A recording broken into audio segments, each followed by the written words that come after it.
Sampai hari ini manusia belum bisa menjawab di mana letak nyawa. Banyak sudah penelitian untuk mencari nyawa itu.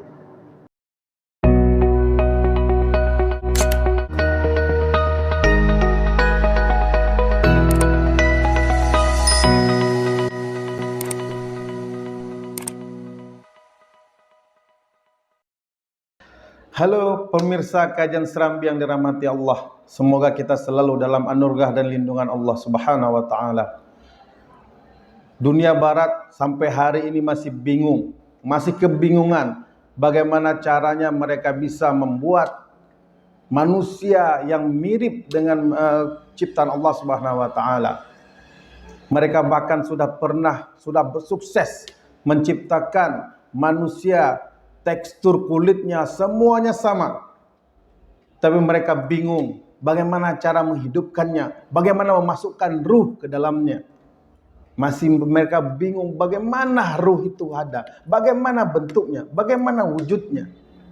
Sampai hari ini dunia barat belum bisa menjawab ini. Bahkan mereka sudah beberapa kali melakukan percobaan. Bahkan mereka membuat cloning manusia. Tapi tetap mereka tidak bisa menghadirkan ruh. Konsep ruh. Mereka tidak tahu ruh itu seperti apa. Mereka tidak tahu bentuknya seperti apa. Mereka tidak mengerti itu. Tidak ada jawaban. Tidak akan ditemukan oleh sains. Tidak bisa dijawab ilmu-ilmu sains. Bahkan Albert Einstein, seorang ilmuwan yang terkemuka, dia sudah meneliti sangat banyak sekali hasil penelitian dari Albert Einstein. Dan dia adalah termasuk yang tidak meyakini akan keberadaan Tuhan. Tapi di akhir hayatnya Albert Einstein meyakini bahwasanya alam raya ini, alam raya yang luasnya luar biasa, subhanallah ini, ada yang menggerakkan, ada yang mengendalikan.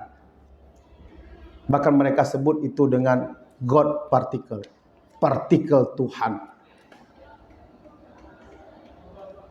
Jadi sampai hari ini dunia barat tak mampu menjawab bagaimana ruh, bagaimana konsep ruh, bagaimana ruh itu, bagaimana bentuknya, bagaimana wujudnya, seperti apa cara kerjanya. Mereka tidak mampu. Mereka mampu menciptakan bentuk fisik manusia sama persis dengan manusia. Tekstur kulitnya, tekstur tubuhnya, bahkan bisa digerakkan. Tapi mereka masih menggunakan mesin, masih menggunakan alat-alat. Tapi mencoba untuk menghadirkan sosok manusia seperti Allah ciptakan mereka sampai hari ini. Ilmu sains sampai hari ini tidak bisa. Tidak bisa menjelaskan bagaimana ruh itu, seperti apa ruh itu, seperti apa nyawa itu. Bahkan mungkin kita sendiri, umat Islam, kita sendiri bertanya-tanya seperti apa ruh, bagaimana ruh itu. Namun untuk mendapatkan penjelasan yang lebih baik, mari sama-sama kita simak penjelasan Ustadz Fathur Rahmi yang luar biasa.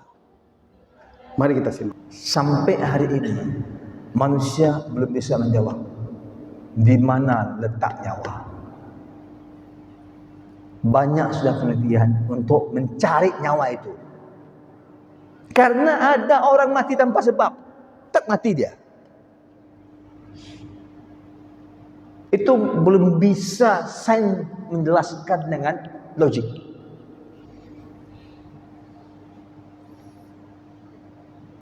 Jemaah rahimakumullah.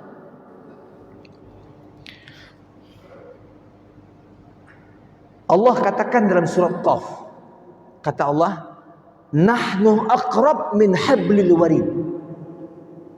Kami, kata Allah, lebih dekat daripada urat leher kalian. Dalam surat Al-Baqarah Allah katakan, a'udzu billahi minasyaitonir rajim, wa idza sa'alaka ibadi anni fa inni qarib. Kalau hambaku ya Muhammad tanya tentang diriku, katakan inni qarib, aku sangat dekat. Bagi kita selama ini cuma bentuk keimanan. Kita nggak tahu kayak mana. Jamaah rahimakumullah, saya ingin sampaikan sekarang. Dalam surat Nur Allah katakan, Allahu nurus samawati wal ardh. Nurun, Allah itu nurun ala nur, cahayanya di atas cahaya. Allah ini cahaya langit dan bumi. Jamaah rahimakumullah, kalau di HP, drone, ya, satelit, itu terkoneksi sama orang yang ngatur, dia gerak.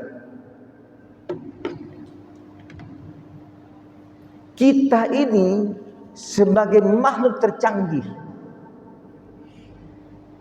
yang kata Allah sangat dekat, itu berarti apa? Tubuh kita ini punya sinyal. Kita ada jasad, ada non jasad. Ruh kita itu wa nafakha fihi mir ruh. Itu koneksinya langsung dengan Allah. Maka dalam surat Al-Isra ketika orang bertanya kepada Muhammad tentang nyawa, apa kata Allah? Yas'alunaka 'anir ruh, qulir ruh min amri rabbi wa ma utitu minal ilmi illa qalila. Muhammad, mereka bertanya kepadamu tentang ruh, katakan ruh itu koneksinya langsung dengan Allah.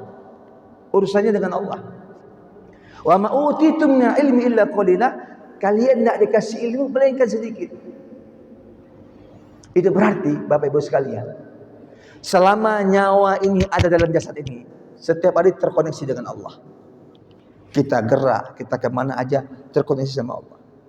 Sumber rezeki kita terremote sama Allah. Maka aneh kalau kita orang Islam tidak hadir Allah di hadapan kita. Kalau kata hadis Nabi, ya, nyawa manusia itu, ya, ubun-ubunnya digenggam sama Allah. Kita yang nggak sadar, tapi Allah itu, ya, 24 jam bersama dengan kita. Sebentar saja Allah nggak pegang remote ini, hilang kita. Bukan cuma remote kita, remote semua alam semesta ini di hadapan Allah Subhanahu wa taala. Kalau enggak tabrak antara bulan sama bintang, tabrak antara matahari sama bumi. Enggak usah jauh, kemarin kalau buka di internet, tabrakan kereta api Turangga sama kereta api listrik dari Bandung, tabrak. Itu gara-gara yang jaga palang pintu itu lalai, sehingga dua kereta api bergerak satu rel, dia tabrak. Itu baru kereta api. Bayangkan di muka bumi ini ada berapa banyak makhluk Allah yang bergerak. Karena itu, ajaran tauhid itu la ilaha illallah. Tuhan hanya satu. Ini yang paling logik, yang paling benar dengan sains dan pengetahuan dan hati manusia dan akal manusia. Kalau Tuhan dua, ada dua kehendak, hancur muka bumi ini. Kalau Tuhan sama dengan makhluk, zatnya sifatnya sama dengan makhluk, itu bukan Tuhan. Karena akan berbenturan dengan makhluk. Jadi di antara bukti ketauhidan kita kepada Allah, kenapa kita suruh tunduk? Kita harus yakin. Kenapa HP ini kita yakin, Allah kita nggak yakin? Jadi koneksi kita ini ada gelombang dengan Allah, ada partikel kita dengan Allah. Enggak usah jauh Bapak Ibu sekalian, ibu-ibu terutama. Itu kalau punya anaknya sakit, dia nggak ketemu nih, lain rumah sakit, ada kontak batin. Kok nggak enak saya? Kok rupanya Pak anaknya sakit? Dari mana itu? Rasa hati itu, firasat itu ada gelombang. Jamaah rahimakumullah, makanya orang yang banyak berzikirnya, banyak sujudnya kepada Allah, terkoneksi sama Allah. Ada hadis qudsi yang bilang begini. Jika seorang hamba itu ya sudah betul-betul taat sama Allah, dia tinggalkan larangannya, dilaksanakan perintahnya, dia laksanakan sunnah-sunnah juga, orang itu akan jadi walinya Allah. Kalau ada orang musuhkan dia, maka Allah akan musuhkan orang itu. Kenapa? Dia terkoneksi sama Allah. Doanya istajabah. Omongannya jadi doa. Kenapa? Bagus koneksinya sama Allah. Nah, alam ini kullum man 'alaiha fan, ini akan sirna semua. Einstein, Albert Einstein, itu ahli fisikawan. Dia nggak percaya sama Tuhan. Dia belajar tentang nuklir, energi, nggak percaya. Tapi akhirnya dia meyakini ada faktor X di muka bumi ini yang mengatur di luar kemampuan manusia. Dia nggak bilang Tuhan. Dan ini diakui oleh sekian ribu ilmuwan yang ada di Eropa. Keluar konsep namanya God particle. Partikel Tuhan. Jadi cahaya Tuhan, itu kata orang Barat. Padahal Al-Quran sudah katakan sekian ribu tahun yang lalu turun dengan Nabi Muhammad. Apa kata Allah? Allahu nurus samawati wal ard. Allah itu cahaya yang terkonek ke semua alam semesta. Sekarang abad 20 baru ilmuwan fisika katakan apa? Ada partikel, good partikel. Mereka bilang apa? Alam semesta ini digerakkan oleh energi dari partikel yang energi yang luar biasa, dari partikel namanya partikel Tuhan namanya.